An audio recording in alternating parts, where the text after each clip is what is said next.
ChatGPT at OpenAI.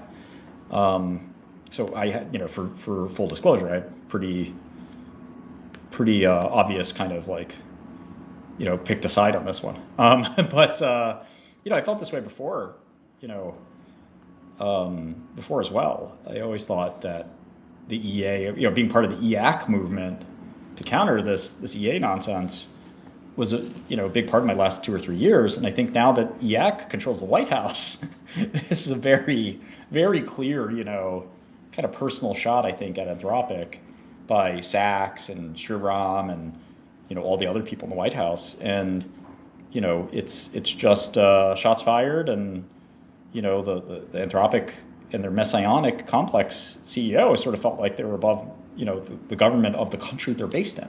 I can understand if they were German company or a Japanese company or something like that, but in some ways, if World War II and things like that, companies do have to sort of serve at the pleasure of the military, whether they like it or not. There's march-in rights. There's different acts that allow this to happen, to commandeer the apparatus, and et cetera, et cetera. I'm not saying that Shkreli, yeah. Shkreli, I have to interrupt here. I Please. at least on Anthropic's side, they said that they didn't want to have their, didn't want to have Claude serving autonomous weapons and doing domestic mass surveillance. And these are obviously very touchy areas for, at least in politics. Do we think those are in prod? I mean, that just doesn't make sense to me, one. And then two, do we think that the U.S. government is beyond training a large language model? Like they need, Anthropic to do this? Like, I think this is much different. I think it's about, it's much more about, you have this like company with a quote unquote constitution, right? Its own constitution. It's, which is, we have one of those things in America too. And you have a CEO that thinks he's, going to be the ruler of the free world. And, he has this EA messiah complex, and, telling the US government what to do, and what, drawing the lines. Again, it's play at your own peril. You can do that to a, Fortune 500 company, but just feels stupid to me. Well, the counterpoint is that both parties have messiah complexes, and the other one just doesn't really believe in a free market. Where Well, one is the messiah. I mean, sorry to interrupt you and everything, but trying to be somewhat entertaining here. I think one does hold the cards, right? One has the commandeers the military. One can put you in jail, and there's no Anthropic jail, that I'm afraid of. But the U.S. government can very, very much, take your property. They do about 40% or 50% or 60% if you're me every year anyway. And for them to so it's okay for the government to have a messiah complex because he's got a million soldiers backing him up. Anthropic's got I don't know what he's got. Oh, I think the Anthropic has a lot of developers who use their software, and that should not be understated because Anthropic very much came at a time when, Claude Code came at a time when LLMs were not fully integrated into developer workflows. I mean, I guess you had Cursor coming out, but Claude Code really had pioneered having a CLI interface to be the default. Yeah, look, they've done fine. Obviously, you're eliding the major point here, which is, can you just go on mute? I'm listening to your heavy breathing. Thank you. That's my washing machine. Okay. Again, it's 2018. What is it? Maybe let's call it 2020. It's 2018. Your company is developing amazing software. You see it for your own eyes. You publish it. It's amazing. And then you're a nonprofit. And then at some point in 2021, you say, fuck this. Fuck everything and everyone about this company. I'm going to do this myself and own all of it. Instead of owning 50 basis points of it, I'm going to own 100% of it. You go down the street with some of the same people you built that asset with and do the same exact thing down the block. And you raise a bunch of money. You compete with your old colleagues. And, I don't see how that's anything but traitorous and arguably illegal. Traitorous? That's the free market. I mean, OpenAI could very much have sued them, and they might as well have. Listen, I mean, not everything that's legal is ethical and not everything that's unethical is illegal, etc. I mean, It's all at will employment. I mean, are those employees kind of traitors to their original company? I guess so, but like they very much have the the ability to work wherever they want, and if they just disagreed with the mission or whatever, the transition well, to a non while we're from sitting here, nonprofit to for profit. while we're sitting here evaluating ethics, it's just something to keep in mind that these guys, I under the pretext of this idea that there's some chance that AI goes rogue and kills us all, they go stab all their coworkers in the back, copy the invention of Alec Radford, not any of the original Anthropic people, copy the invention, move on, try to imitate it, do an okay job, and to me, like, that's unethical. And then tell everybody that, oh, uh, you can only use our software this way or that way. It's extremely,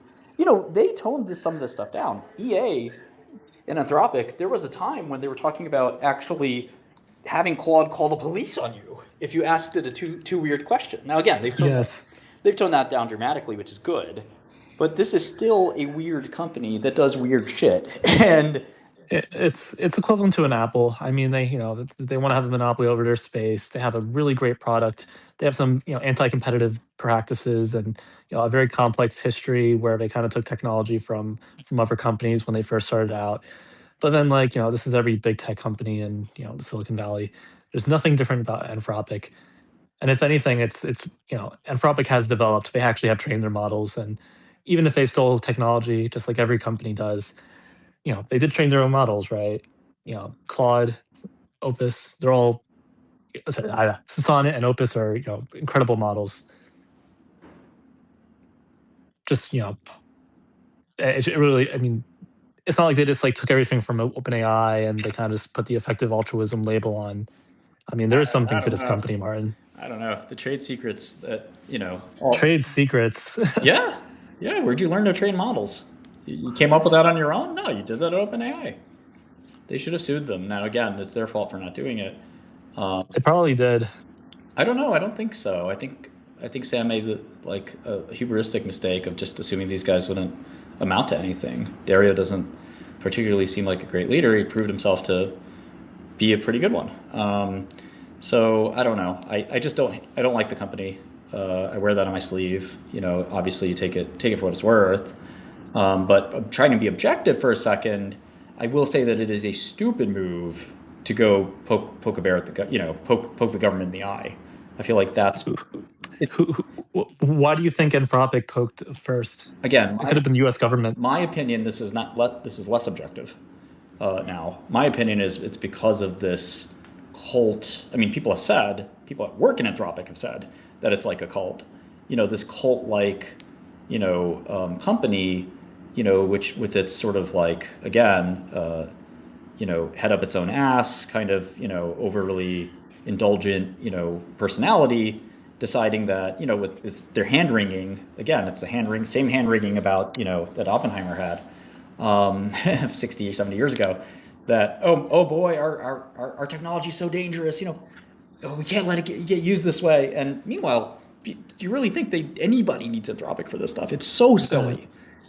There's a it, plethora of other available technologies, including just using a local model. The government's smart. They don't fucking need to call an Anthropic API.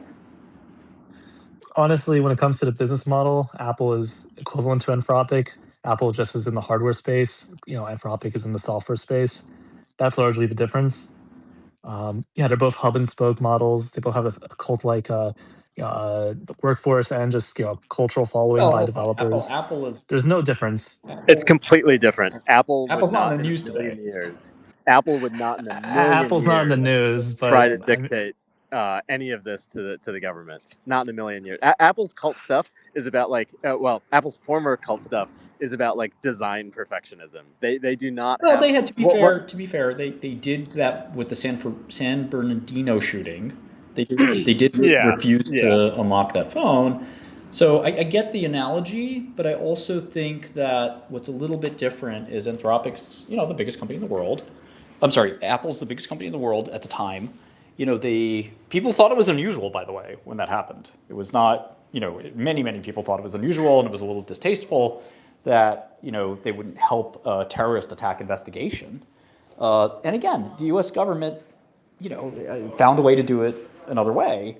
And now you have, a slightly more vengeful U.S. government that is really nationalist and patriotic and wants companies to, look, after all, people like, who's the guy in the White House that does some of this, Lutnick, I think.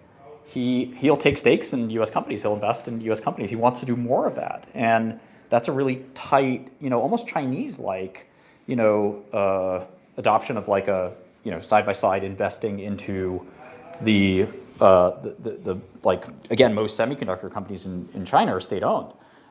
So that coupling, that tight coupling between technology and government is something that we're embracing now. And now Anthropic sort of putting their thumb in the eye of the government and saying, what are you going to do about it? Well, again, objectively speaking, don't pick a fight with the giant, especially when you're, in terms of the AI race, maybe a number three, 3 out of, say, 4 or 5 legitimate, sizable competitors, maybe even fourth, potentially. So I feel like, kind of a silly move. Now, again, maybe they thought that they'll gain adherence among people who have the same political opinion. Maybe they gain adherence from developers. But to me, as a CEO, it just scared my workforce. Like, I'd be coming to work on Monday thinking, are we going to lose half our customers because of this fucking thing? Like, why couldn't first of all, these models can't do any of the things that they're worried about. The information reported that in some war games, both models, ChatGPT and Anthropic, both were willing to launch nuclear weapons. And that this spooked the companies. And again, you can play games with these models and put them in scenarios that are really fanciful and crazy. At the end of the day, like, this is all EA shit. This is all fantasy land of, will these machines start lying and deceiving us to I don't know, co-opt humanity and put us in slavery? And again, we've at EAC, we've always just said, just turn the computer off, and then people like Yudkowsky have said, well, no, you can't turn the computer off because it's going to put a worm on all the routers, and then it's going to hire bioweapons, it's going to put a virus in all the people, and then it's going to use your human machinery to, and we're just like sitting here like, you watch too much science fiction. This is so silly. There's still computer programs. They're still running processes in Linux. Like, it's and again, maybe in 10 years, we'll find that, actually these AIs evolved and they did find a way to take your, processor, power without showing up in the process manager. And they actually did write worms that took over the internet, and it is the matrix. It is the matrix. But as of now, these models still can't answer multiplication questions. They still can't count how many R's are in certain words without writing a Python program to determine it. They know how to write the Python program, but they can't actually do it. So the intelligence is incredible, and again, it's advancing at record speed. But it's also like just take a deep breath and ask yourself: Are these machines really that dangerous? Are they any more dangerous than just doing? Let me just finish my thought. Any more dangerous than just doing ML on like the Patriot Act stuff was all ML, wasn't deep learning, and just simply doing telephone clustering and different graph node kind of edge searches, and they were able to unmask people that just through basic ML. Obviously deep learning will only enhance that, but to think that like Anthropic taking a stand is going to stop them from doing git clone DeepSeek or something like that is a little bit, I think so idealistic and so self-centered and so self-aggrandizing and narcissistic. Martin, hey, what's up, man? What up? Just curious, and what do you think their leverage is then? I mean, like, Dario released like a very confident public statement, and if you listen to even what Trump was saying, like, he's like basically saying, "Oh, they tried to strong arm us." It was a really well written statement, I must admit. Yeah. After I read it, I was like, kind of like, "Oh, good on him," And then Dario or Trump? On Dario, actually. Because the way it was written, it said two very reasonable things. It said, we don't want this to be used for mass surveillance, and we don't want this to be used for autonomous, drone weaponry. And in fact, it was a really brilliant statement because it started off by saying we were the first models to support the government. We love the government. We love the U.S. We love, all this stuff. We just have to draw a line here. And I feel like that was a really good initial statement. But if you think about it and ask the question, well, what is actually real here? That's when it sort of, I think, unravels, because you just look at it as this narcissistic thing. Like, let's just take it really in isolation, mass surveillance. If the government wants to do mass surveillance, they certainly don't need Anthropic in any way, shape, or form. Again, there are plenty of models out there that you can run that have equivalent performance on whatever mass surveillance task you need. Like, so if you think about where these models saturate for, perhaps for proving, like one of my younger colleagues, my associate, proved an Erdős theorem. It was massive, amazing achievement. He was only 17 years old, and his mentor and a part-time employer. And, it was this amazing thing. He got the proof checked by Terry Tao. It was incredible. AI can sort of do that half the time, maybe if you have a really good model. But if you remember ChatGPT-3 or GPT-3 or DaVinci or any of the early models, you can extract enough intelligence out of those to do quote unquote mass surveillance. I mean, if you needed the models to read an email that maybe the NSA got or something like that, or read 200 million emails the NSA got, well, maybe in the past you could do word searches and, I don't know, semantic analysis, cosine similarity for certain words and phrases, and maybe do a classifier score of like how terroristic is this email, and give me all the ones that have a score of 0.95 and above. And now it's like, no, this could be, with an LLM, you could really soup this up. Well, I don't need Anthropic for that, right? There's a million open source LLMs. There's other vendors. We can write our own LLM, for crying out loud. We can still use ML. There's a million things you could do there that, and in fact, you have entire companies dedicated to this, right? Like Booz Allen and other Lockheed Martin, and they'd love to do this work. So I think this is like just making a stink to make a stink. And after raising $30 billion and having your revenue grow literally 1,000x, like some of the most impressive corporate, actions in the history of finance and business, that hubris and arrogance shows up where you say, you know what, Donald Trump, I don't give a fuck what you think. How about that? And it's like, well, I was once very hubristic and had a big attitude the same way when I told various presidential candidates that I didn't care what they thought about a price increase. And you just got to be careful, I think, how much you bark up a tree. And then the second claim, real quick, I'll finish and shut up here for a second. The second claim that somehow Anthropic is going to be used in autonomous drone strikes. Now this is nonsense, right? They are famously not multimodal.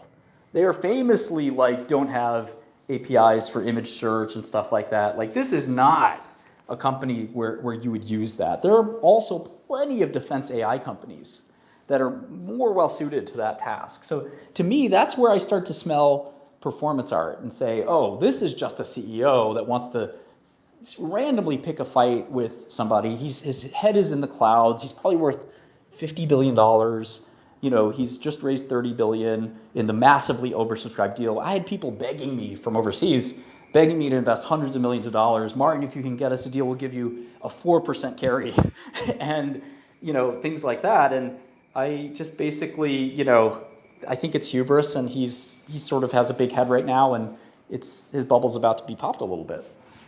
Got it. Yeah, I was thinking what do you think the game theory, because you think he's just going to get, he's thinking, oh, I'm just going to get massive public support and goodwill from the business community and the enterprise. It would not be the first time a California liberal, it would not be the first time a California liberal would misestimate the amount of support they would get for a move like this.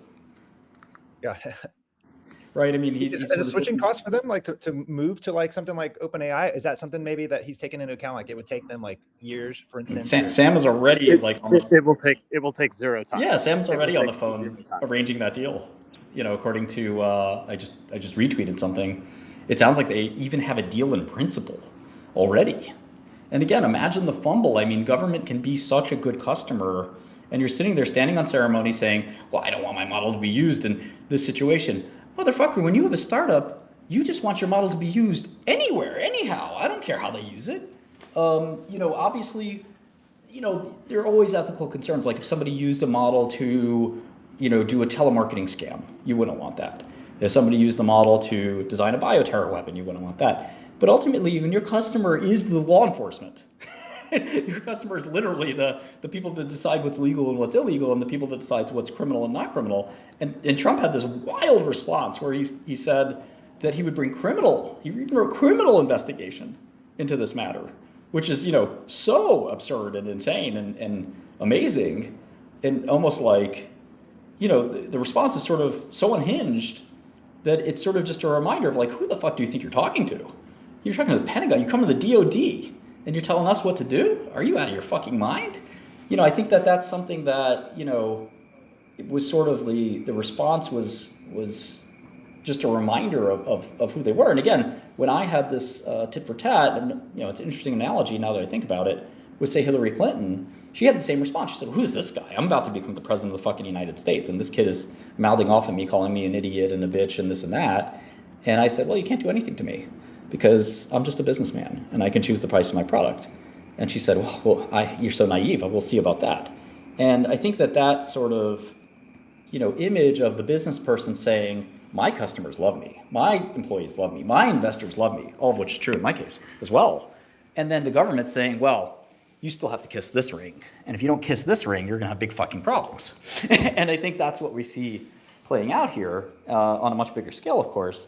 Anthropic, one of the most successful, in some ways, almost the most successful company of all time, because again, OpenAI is, quite bigger, but just 5 years Anthropic has existed, just 5 years.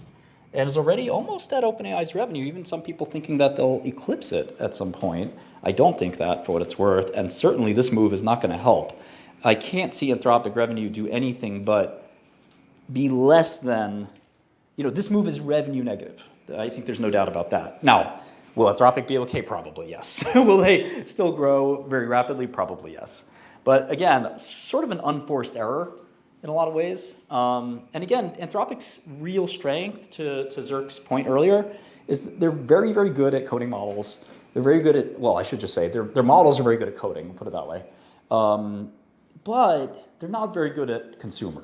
They're very good at corporate, but mostly for developers. And that's an edge that could easily erode, right? People have said the same thing about Cursor, where Cursor has got off to this amazing start, one of the fastest growing companies of all time, cool, but easy come, easy go. You have customers that rapidly went onto your platform, they could rapidly go off. There's not much time for them to affiliate and bond and really create a brand loyalty to the product. I certainly am willing to switch, even though an OpenAI loyalist and shareholder, willing to switch to using Claude when it was deemed to be better, or when I thought it was better, I would use it.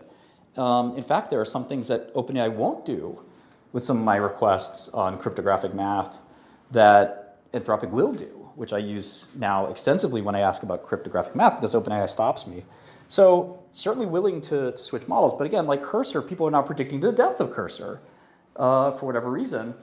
And if you're Anthropic and you're kind of this one-trick pony where you just got really good, really, really good, model for programming, you certainly don't want to make an error like this because you're not falling back on, for example, OpenAI trying to develop hardware, trying to, they have a huge consumer app, right? They could, the government could ban them, but what are you going to do? The consumer app is, almost 1 billion weekly active users.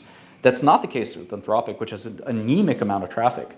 So, OpenAI, again, has some other business lines that they're working on. I think maybe Anthropic will too, but, sort of like a very haughty move from a company that's standing on this tremendous success, but a success built on like really one product in a way.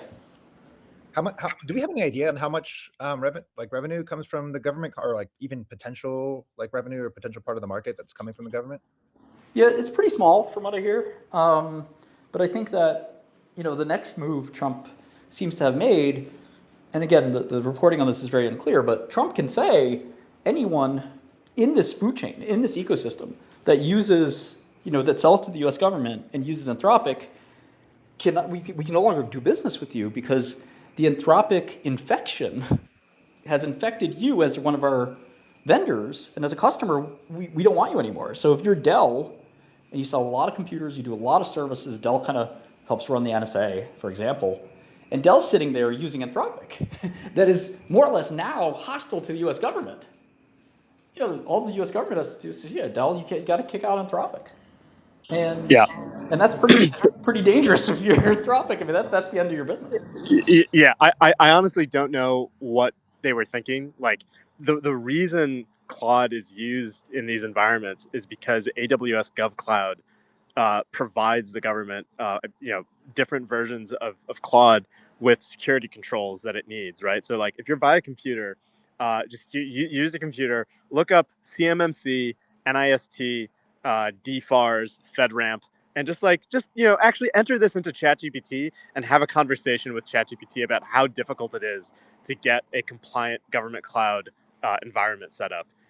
Like the reason these things are set up this way is because if you're China, if you're India, if you're Russia, if you're North Korea, these nation states have tens of thousands of people whose entire job, whose entire life is about getting into U.S. government systems. Like decades and decades of experience over tens of thousands of people, and their only goal is let's compromise this defense contractor so we can figure out how to down an F-35. Let's compromise this defense contractor so we can figure out countermeasures to this electronic warfare suite. That is their entire purpose and their entire mission every single day, every minute of the day, constant intrusion attempts into every single government service. You may or may not recall years ago, there was this like huge breach of OPM, Office of Personnel Management. Sure. Like tons and tons and tons of records were compromised. And it's like, the reason the government is so crazy about this, right? Like they'll even do things, they'll tell soldiers now, like, okay, for a long time, it was very difficult to bring your cell phone to basic training. And then eventually it just turns out that the military uses cell phones all the time. But like they now have to go and inspect devices to make sure TikTok isn't on like soldiers' phones. It's like there are so many different routes of data egress. Well, And so for it's not even necessarily that the Claude's models are like Anthropic's models are so much better than Gemini's. They're so much better than OpenAI's. It's that they got into this compliant space, right. and That's now that why they're Amazon giving that up, invested an enormous amount in exactly, Anthropic, partially for this reason. Just real quick, I think this Constitution really bothered people. And remember, this was simmering. People like Shriram, the head of AI at the White House, people like David Sachs, the head of technology at the White House, they were tweeting, if you guys didn't notice, they were tweeting, sort of these anti-Anthropic tweets. And now today we have this old version of the Anthropic Constitution. What does it say? It says, favor non-Western civilization when possible. What? No, he didn't. Really? Yeah. When was it? What year was this? Or when was it? I think it was around the start of Anthropic. And again, this is the EA pill. Anthropic was funded by Jan Tallinn and SBF, two big EA guys. It's sort of like those are the EA God and Jesus, respectively.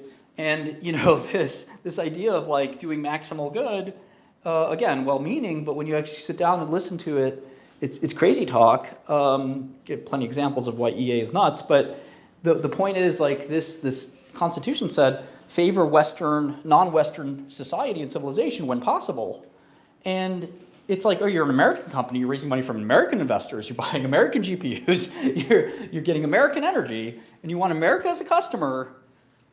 And it's just this very weird, who are these people? What do they really believe? And if this is an existential technology, which I don't exactly think it is, but certainly Anthropic thinks it is, and there's a chance that it is, it's very important technology, no matter how you slice it. Who are these people? What do they really believe? And, I don't want to punish somebody for their beliefs. There's no doubt they can believe whatever they want. They can even be anti-American for all I care. But I think once you're doing business with the government, and again, I guess my point here, from my own experience, is you have to be really careful with the U.S. government. They can put you in jail. And that's when Trump said, when he mentioned the criminal investigation here. And again, you could argue that this is, if you put your lawyer hat on, how would you argue this? I don't know, but you could argue that this is sort of a secessionist, kind of, what's the other word? It's a very seditious. What's that? It's seditious. Yes, it's a seditious, type of move. Again, I think that's a little extreme. The word criminal probably shouldn't be injected in here, but when you're the U.S. government, that's the card you have to play. You have the monopoly on violence, right? All the rhetoric in the world goes out the window when you're in cuffs. and you're in a cell. And I think that I can take it from me, and I think that personally, one of the propellants of that rhetoric is thinking, oh, you can never put me in cuffs. I've done nothing wrong. All I'm doing is exercising my First Amendment. Well, that sounds great, but you're also breaking this law and that law and that law. So, go ahead and test us if you want. And then the fact that they had them in there and they said, all right, sit down, kids. You don't realize this, but this is the Pentagon, and we got a lot of warships and stuff like that. You really want to reconsider. We're giving you this deadline. The fun and games are over. You had a good laugh, but you better fucking, change your mind right fucking now. And they just still said no. Well, that's disrespect. The initial stuff you could forgive. But after you come back and, you have the president getting involved in a vendor decision, the president of the United States saying, how dare you, could you imagine doing this for logging software or for some other telemetry or something like that? It's such a crazy thing to do. But again, when it comes to the military, the commander-in-chief's sort of solemn charge is to defend the country. And if you're in any part of that food chain, trying to help and then deciding you won't help, it's quite a slap in the face, so profound that I think there's this sort of echoes through the military in a way that doesn't make sense at a software company. But in the military, they're so used to being waited on hand and foot. They're so used to their billions being respected that now you have a vendor coming in saying, we're going to dictate terms. We're going to tell you what to do. The jaws must be on the floor over at DOD, the way they're being treated, and go straight to the president. Now the president tweets this crazy thing. This thing's escalating. Now the president's saying you can't do business with Anthropic and do business with the U.S. government. It's incompatible. Wild. What do you think, Zerk? I think there's a lot of speculation in the space regarding what the conflict actually is. For all we know, Anthropic has not violated any contracts with the U.S. government. Yes, they have different political beliefs. Yes, they have these progressive beliefs, and Dario's is a little bit arrogant, and how he wants to spread his ideology. But so far, we don't really know what has happened. All we have is an Anthropic statement that there was 2 requests that Anthropic did not want to do out of their own principles. This seems like it's more of a contract disagreement. It's not. There's no compliance issue that has been brought up. That's all. It is a compliance issue. So the reason it's compliance, so there are the two things that Anthropic brought up. Both of them are stupid. I'll do the dumber one first. The dumber one is autonomous weapons. The DOW is not interested in closed loop autonomy. It's not interested in closed loop autonomy for the same reason it's not interested in grenades that it can't control. It's not the military is not by the way, autonomous weapons have existed. The military has been experimenting with autonomous weapons that a human being doesn't need to fire for an extremely long time, and not even simple things like landmines, very sophisticated systems. And the reason it's wary about them is because for exactly the reason that anyone would be wary about autonomous weapons. Does this fall into an enemy's hands? Does this kill your own guys? The military has to think about these things all the time. So they're not actually doing closed loop autonomy. They have not asked for that. Hegseth clarified we have not asked for that. And then the first thing, the less dumb thing, is this mass surveillance enablement. Martin pointed out correctly, the NSA does not need Anthropic to do mass surveillance, frankly. And by the way, 1 week before all of this, what was it that Anthropic was bitching about? They were bitching about the Chinese distilling all of their models. Okay, what do you think the irony, NSA is? Right? Okay, so that's a less dumb objection, but it's still a dumb objection. The real problem is that Anthropic's posture towards the DOW is, you need to agree to our demands or we won't serve you this technology. As a vendor, they are saying, here are guardrails that we want to impose on you, Department of War, before we will serve you our models. The DOW is objecting to that. They're objecting to the idea that a private company where the main decision makers are not elected officials, are not accountable to the Code of Military Justice, are not accountable to civilian control of the military, are trying to impose standards over the War Department. That is it. That is literally the objection. They cannot allow that. That would be them giving up sovereignty of the United States military in part to Anthropic. It's a fucking crazy ask. And so now they're going to say this is an unreliable vendor. We can't rely on them. And if you're doing business with them, we can't rely on you because maybe they're going to impose controls on you. We can't accept that. Anthropic, I don't know, like maybe it's just narcissism. I honestly think it's just narcissism. But they're going to figure out that like there's actually only one sovereign. There's only one power in North America called the United States of America. Which constitution matters, the Anthropic Constitution or the U.S. Constitution? I guarantee you right now, there is no one that Dario could ask to pick up a gun and go shoot people or get shot at on his behalf. Well, remember, Zero people. He has no shooters. He has no shooters. No shooters whatsoever. No bitches either. But no, in all seriousness, remember when I remember when Anthropic got started. I remember this whole craziness because again, it felt like a cult. Most people thought it was a cult. OpenAI had this very safetyist mindset, and there was this big war between safetyists and normal people at OpenAI, and basically all the safetyists left. And Ilya, sided with the safetyists, and he basically, found himself, in this loggerheads, and then sort of precipitated this coup. And Ilya again starts a new company, names it Safe Superintelligence.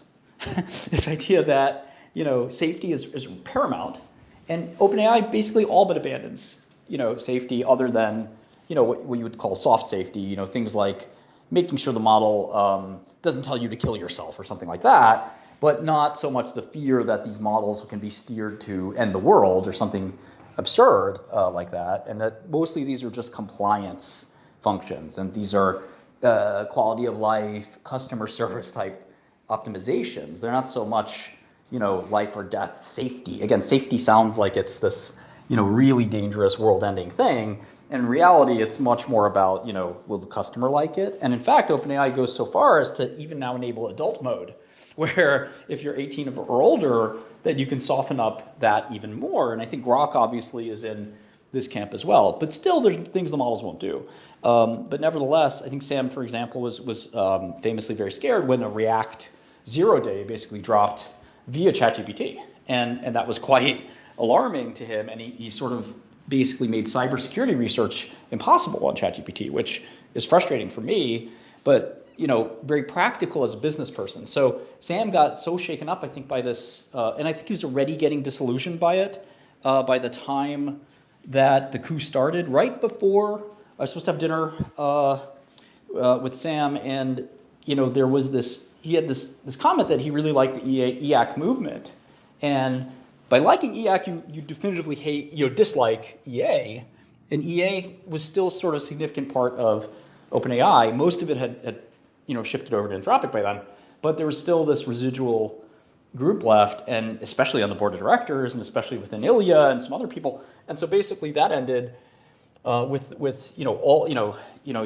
there's what do they say about a foxhole? That everyone finds religion in a foxhole. No one's an atheist in a foxhole. So that sort of happened when Sam was kicked out. That all of a sudden, fuck EA now. I'm going to just run a business, and who cares about AI safety? And that they basically shut down the entire AI safety department. And I think he gave Ilya the head of safety after Ilya, in some ways, at least some people thought he couldn't. He was actually being overshadowed by the Polish contingent at OpenAI, who 3 or 4 Polacks basically, have been responsible for quite a lot of the innovation at OpenAI, and Ilya had sort of, been a one-hit wonder in some ways. Now, many people dispute that, and that's fair, but Sam basically said, you have safety, and you have, some percentage of the compute for safety. And this was a really funny sort of thing to do because, how important is safety to, developing AGI? One thing is make the model smart first before we worried about what it can and can't do and whether it's going to kill people, which is, a Terminator-like fantasy. And so again, I think IB hits it on the head, Indian Bronson, the legend, that, this is a posture thing. We've never been talked to like this. Let's do who are these people? Give me a dossier. Oh, the dossier says this guy doesn't like the West. Elon jumped on that and spread that around. And these guys don't like the West, aka white people, aka America. And they think that it's that the U.S. government's not doing the right thing with this stuff. How dare they tell us what to do? We're in the middle of war. They have no idea what we've seen. We're at the Pentagon. We've seen things that would make mere mortals like them shake and quiver, and we have to face that reality every day. And we're just trying to do our jobs. And these pricks from, Silicon Valley are telling us what we can and can't do with their product. How dare they? They should be court-martialed. So I don't know. It's a tough one because I also understand the side of the company, but. I just never liked Anthropic personally, but I feel like, I feel some, understanding that, as a company, you really should not be at the mercy of the government. But as I learned the first time around, that's just the way it is. And, you want to fight it, start your own country. You're not going to fight it by denying the government, access to your product. If you want to go toe to toe, it's famous saying, you go against the king, you better not miss. Well, he should have had his Anthropic army, threaten. If you really want to threaten the White House, you got to bring your whole Anthropic army and all your GPUs to bear. And unfortunately, that's not something he was able to do. So we'll see how this ends. But I don't know what I want to see. Part of me wants to see the movie and all this escalation, but I also kind of, bet it'll simmer down. Zerk, you're always welcome to say whatever you want. Oh yeah. Yeah, well, I'm definitely in agreement with you on many points on this, and I definitely understand that the AGI nonsense that Dario spews is kind of annoying. Yeah, I think Anthropic makes a lot more sense for a domestic market. It doesn't really make as much sense for the government, especially with the difference in views and just different politics, especially under this administration. Yeah, I think that Dario ultimately just saw that this was a PR stunt, albeit a little high stakes, but it was worth the investment. He probably didn't see that much future negotiating with the U.S. government, just given the difference of opinions. Maybe he's waiting the long term for for the next administration. Maybe he sees the pendulum swinging the other way, and he wants to position his company. Maybe this is a lot of California hubris. I don't know, but I think it's ultimately just a PR stunt. Um, yeah, and I'll just keep on enjoying their products because they make wonderful models. The next administration will have exactly the same point of view as this administration. It's I not agree. Yeah. like Hegseth is maybe a little bit more animated about 100%. it, but like like the Obama White House would have the same posture towards an American company trying to do this. Now again, Anthropic doesn't need the U.S. government, but the question, and this is like the famous saying that Mark Andreessen likes to say sometimes, that politics, you may not be interested in politics, but politics is interested in you. So there is this effect of, okay, I don't need the government, it's 1% of my revenue, et cetera, cool, but you piss off the government, very quickly a quarter or half of your revenue is now threatened. And I think, like, again, I've certainly, you can poke the government in the eye, by the way, and get away with it. It's like a bear or a huge giant. Occasionally you can get a shot in, but at some point, if you square up toe to toe with the might of the U.S. government, you will lose. And every fighting force in the history of mankind has learned that. And so why does a private company think that they can tell the U.S. government what to do? It's a very, very crazy proposition. I think you got to just tread very carefully around that. To be honest, I mean, OpenAI, I think like 2 years ago, they acquired that IDE. I'm forgetting the name of it.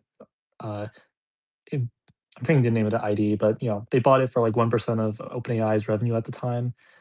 I don't know how much of Anthropic's revenue is from the U.S. government, but if it is comparable, I mean, I can understand it as a media stunt, even if it is kind of high stakes in terms of I don't see how the media stunt helps them. I mean, at first I thought maybe this would be, they're constantly trying to hire developers. That's what makes this industry go round. Is this like a way to show developers we're the principal company, don't work at these other companies because and it's worked. That's a huge part of the workforce, are people that believe that. So I think that, it's this clarion call, like this, just, here is who we are. You can stand by us because we do the right thing. Everyone else is just trying to make, like, again, the reason Meta has struggled to get the same talent is, what are you going to do with Meta, AI at Meta? You're going to help, deploy ads. Now, that's not the truth. I think Meta can do a lot of cool things in AI, and there's no reason why they, in principle, can't do exactly the same thing OpenAI is doing. But the fact they have the world's biggest social media company attached to them or funding it, makes you wonder what the goals are.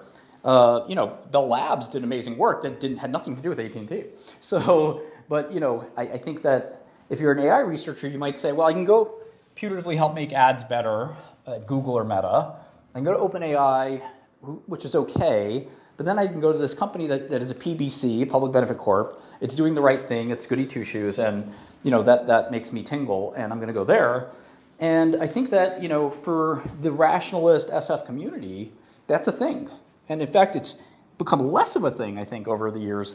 But 10 years ago or 5 years ago, it was a huge thing. And all of the people out there are, and I live there for roughly a quarter or a third of the year. The folks out there are very much invested in this. They don't drink, they don't party. They're mostly playing Settlers of Catan, discussing rationalism. It's a trope, but it's sort of a true trope in my eyes. And this kind of philosophizing or over philosophizing leads to things like, again, the EA movement, where my favorite part of the EA movement is their leader, Pete Singer, who's I think a Princeton professor. And Singer, I think he wrote a book defending bestiality. And his theory was that, well, it's the most positive expected value, because instead of eating the animal, you get to fuck the animal. And which is worse for the animal? The animal is gonna, like the sex, it's gonna hate getting killed and eaten. It's so unethical. And you sit there and say, who would think this?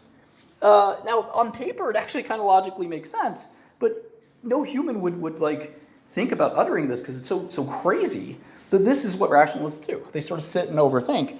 And again, Sam Bankman famously couldn't find a way to spend his money. The more money he made at Jane Street, the sadder he got, according to Michael Lewis's book. And the only thing he could sort of find meaning in was giving this money away. To me, that's like an adjustment or personality or kind of like psychiatric issue, because as great as it is to give away money, and as great as it is to be charitable, and I think very charitable, I think that if you can't enjoy the fruits of your labor and the rewards you get, it's a bit strange. And the idea that okay, we have to give more effectively, yeah, everyone in charity and philanthropy has tried to do that. There's a reason a lot of people stopped donating, because it wasn't being given effectively. Yeah, and also, I'll say this. If you look at all of the early EA stuff, like if you look up like 80,000 hours and stuff like that, there's just like a huge narcissistic streak among a lot of these people, right? Where they're like, Look at Leopold. I'm gonna become a. Yeah, it's like they're like, oh, I'm gonna become a physician, not because the money is good, but because I can help so many people by being a physician, and then giving all of this money away, and I'm such a great person because I'm doing that.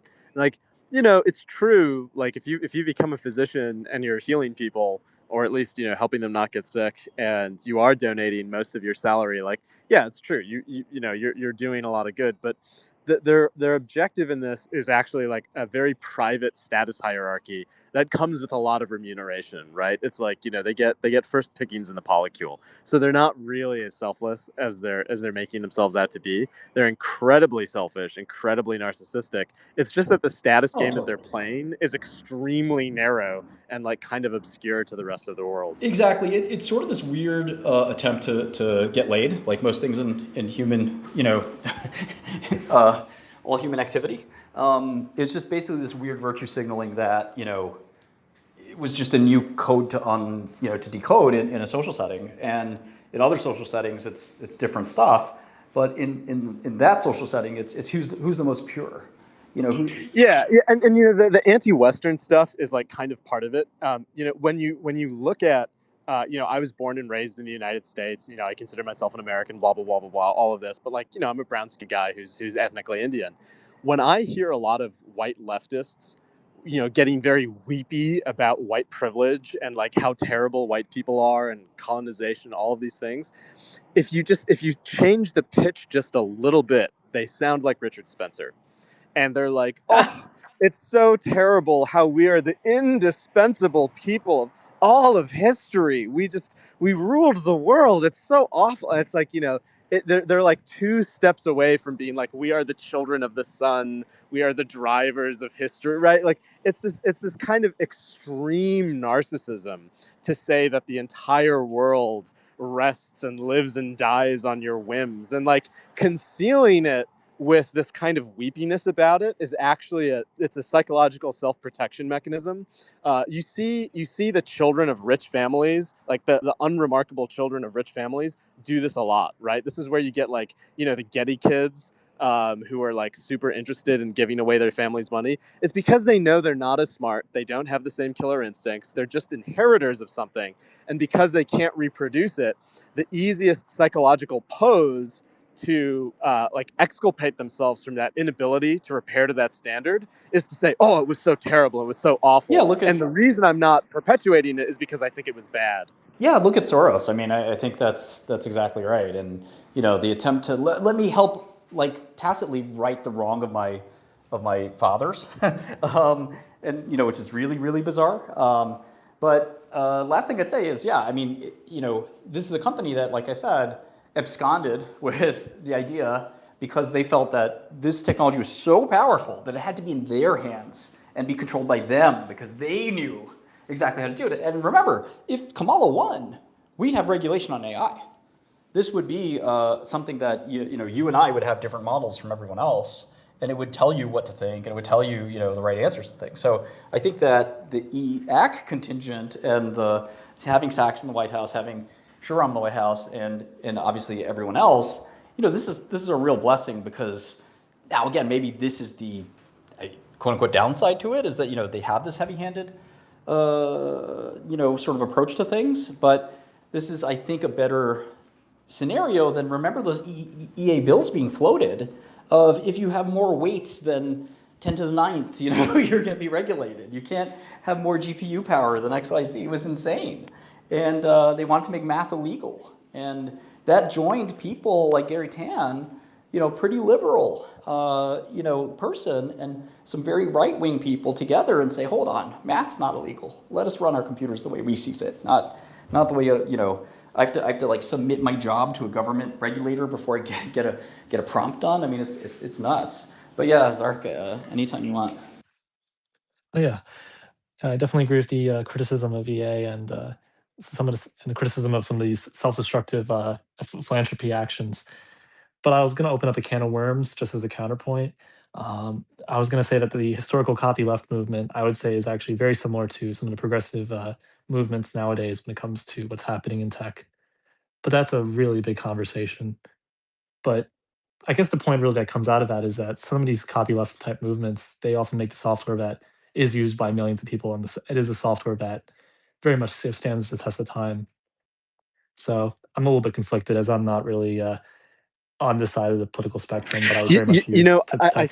I saw this dumb post that I like him, so I'm not going to say who it is, but I saw this dumb post someone made where they posted they posted something that Riva Tez had originally created, which is awesome. Love Riva. Riva, if you're listening, I'm not talking about you. She posted basically a schematic of like operations flowing through different weights, in a like a transformer mock-up, and the caption is "Come and take it," right? And it was this idea that there needs to be like a Second Amendment for compute. There needs to be, because these models would become more powerful, because the capabilities that they give an individual, in kind of the grand liberal tradition, liberal with a capital L, you want people to actually own their own compute. You want them to own their weights. If it's not your weights, it's not your model, it's not your capability.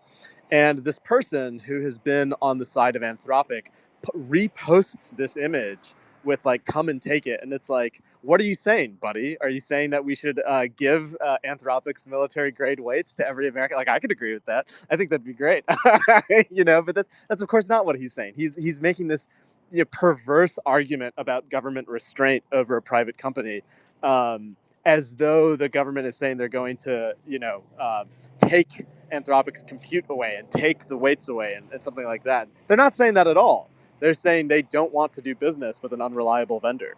I think I think there's actually probably a good argument somewhere within the Defense Production Act. If things really got bad, could the government just commandeer, Anthropic's compute, and could they, sort of like in the Manhattan Project, they actually drafted engineers into the military. I would love it so much, because I think half the people working there, their heads would explode. I do think there are practical people there, though. I mean, there's obviously extremely smart people. You cannot, doubt that for a second. They're some of the best engineers in the world, and some of the smartest business people in the world. You don't just get to 10 billion in revenue by accident, right? I mean, it's a incredible, success. There's no shirking that. One of the most amazing companies, if not possibly the most amazing company ever created in my eyes. But again, weird move. I just, it's for whatever reason just speaks really loudly to me that, as somebody who's also tried to put a middle finger to political opponents, I've said this for a while. There's three kinds of power in life. there's money, fame, and sort of like, I'll just say power. Which is like think of it as like military, judicial, etc. power. And everyone with money wants the other two. Everyone with fame wants the other two, and everyone with power wants the other two. So when you tell somebody with power who has no money, politicians famously have no money. This administration, notwithstanding, and they famously have very very little notoriety or fame. You can't name every congressperson in your district. I don't even know who represents me in my district. I can name you maybe 5 or 10 senators, but I can't name you all 50 or 100, I should say. So anyway, when you tell these people who have no fame and no money that they were unimportant and their power's gone, they get into survival mode. They say, whoa, I gotta flex my power. I'm not gonna let you tell me that I have no power, because that's all I got. And I think the same thing goes with people with a lot of money. Same thing goes with people who have a lot of fame. They're always trying to get into the other two things, but you really have to be careful not to break their main thing. And their main thing in this case in the government is their effectiveness and their power. That's why these folks get so upset if you try to bark up their tree. And here you see somebody barking up their tree and saying, well, actually, we're going to tell you what you can and can't do with our software. And, it's one thing, charge us $1 zillion. It's another thing, say what you want about us. But once you do that, it's like game on. We will show you who we are. And that's the kind of, I think, dilemma that Anthropic's inadvertently inserted itself into. And again, sometimes like Netflix, famously, we've talked about this as well, Bronson and I, over the years, I think, Netflix has had walkouts where employees have walked out and said, no, we're not going to let you do this documentary. And at one point, the CEO of Netflix, a liberal guy, hugely liberal workforce, just said, if you walk out, you're fired. That's it. I don't give a fuck. And I think that, that ended the walkouts.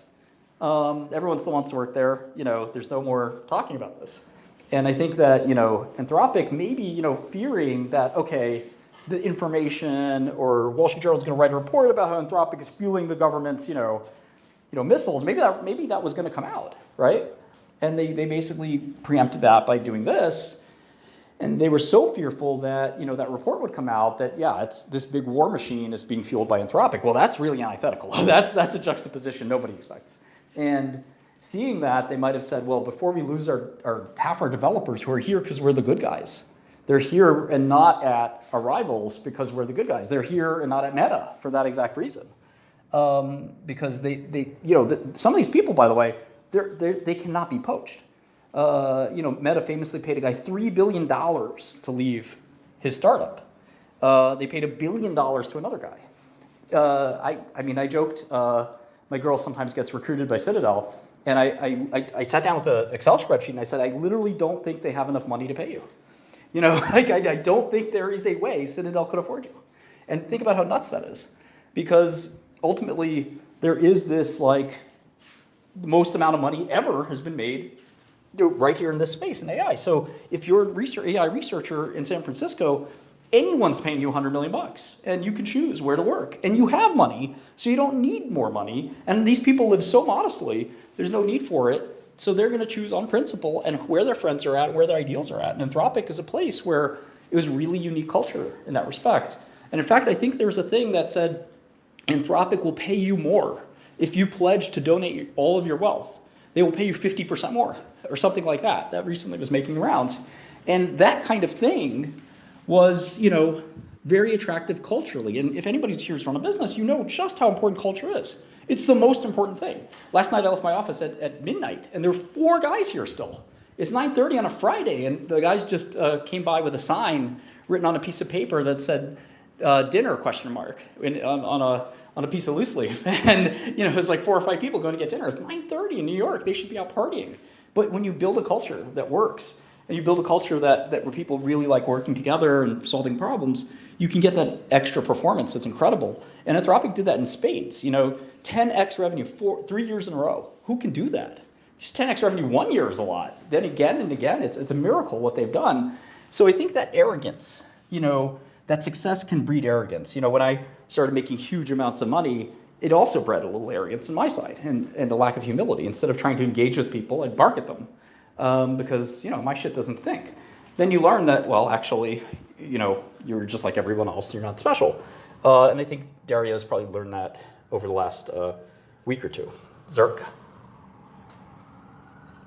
I was just going to say that, attention is really all that's important, and not just for the models, but very much for the PR stunts. I think that I think that all these AI labs, and it's kind of just known when they release these models, they very much stack them up, the announcements on top of each other, because they all want the attention of the developers, of the public. And it's very much, I think, for some of these cases, like when it's OpenAI, you're trying to put X down by using the Studio Ghibli, style, or or doing the Sora stunt, in response to a lot of the video models. Yeah, it's very much just making bigger and bigger PR bets. And I think Anthropic at this point, because they had a winning streak, they had to think of what is the next big PR stunt that'll keep us relevant, and this made the most sense to them. So I could see that maybe it was a bad situation with the U.S. government, and maybe they just made it to be more in their favor, and they just spun it as a PR thing. But I think these AI labs are just going to keep on making more and more PR stuff that is kind of self-destructive, but it really is just to keep Well, it's developers funny on their because side. there's sort of this change, and I'm going to run in like 15 minutes. So if anyone wants to come up and talk, this is the time. I think there was this change. Like Sam was doing this too. Was making some gaffes here and there. In fact, he was like making a string of them, and he's sort of gotten better at that. And remember, both of these guys are CEOs that were never CEOs really before, and as Sam's getting his sea legs, so to speak, he's done a marvelous job of navigating that business. Dario's done a really marvelous job, but now I also was doing a tremendous job. But then the one Achilles heel shows up, which is public relations and communications. In this case, for Dario, it's like, okay, you have this hugely powerful customer, and you're angering them. Not a great business move, but he's doing it, and it's sort of coming back to haunt him now. If I were him, I'd backtrack as fast as possible. But it's, clear that, or try to do as much damage control as possible. He just raised $30 billion, right? He literally just raised the money from the street. It'd be really, really sort of crazy to, just, I guess, thumb your nose at all those investors who must be calling right now and saying, what the fuck? I just put $10 billion in your company, or $5 billion, or $2 billion, and you're picking a fight with the biggest customer of the technology on the planet. Are you crazy? And Dario's folding his arms and saying, I'm the Messiah. I'm the AI Messiah. I control the future. I'm the one who's going to determine what these machines will do. They're going to view me as their God. And, it's kind of like, get a grip. You really want us to smack some sense into you. Well, we have several options. One, we'll cut you off as a customer. Two, we'll cut off our customers who are your customers, which is everyone. And three, if you really want to go there, we'll arrest you, which Trump somewhat threatened, which was surprising and, again, probably over the line, but it's President Trump, so he can do whatever the hell he wants. I think whenever there's a company that is, the mission is so good that the employees forget to eat, and that they're Right. writing on a napkin about dinner.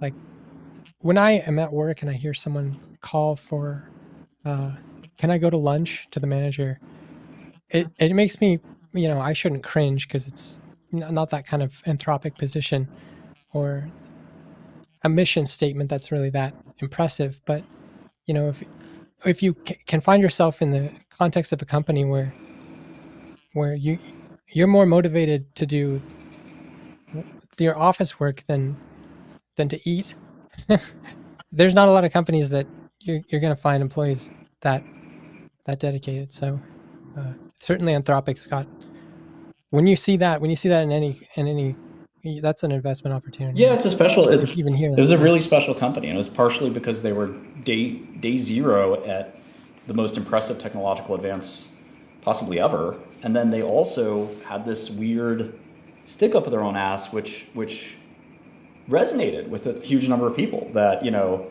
we are the guardians of destiny, that we are the Prometheus bringing fire to the masses, and that we must guard this, for the unwashed masses don't know not what they do.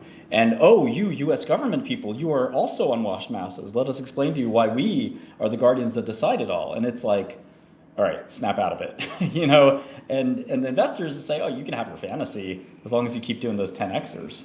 And then eventually, you know, the rubber may hit the road here. Any other last thoughts for anybody? Feel free to How jump many in. B2B sales are there in America that Anthropic is able to do 10x every like year?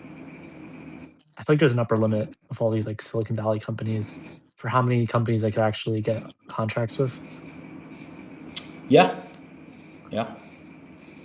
Okay, well, I guess that's just the answer. There is a limit. Yeah. All right. Anyone else? Last licks. It's been fun. Friday night. Great way to spend time. Love you all. Crazy story. Thanks again for coming through. We'll do it again next time. Appreciate it. Bye, everyone. Thank you. Thank you.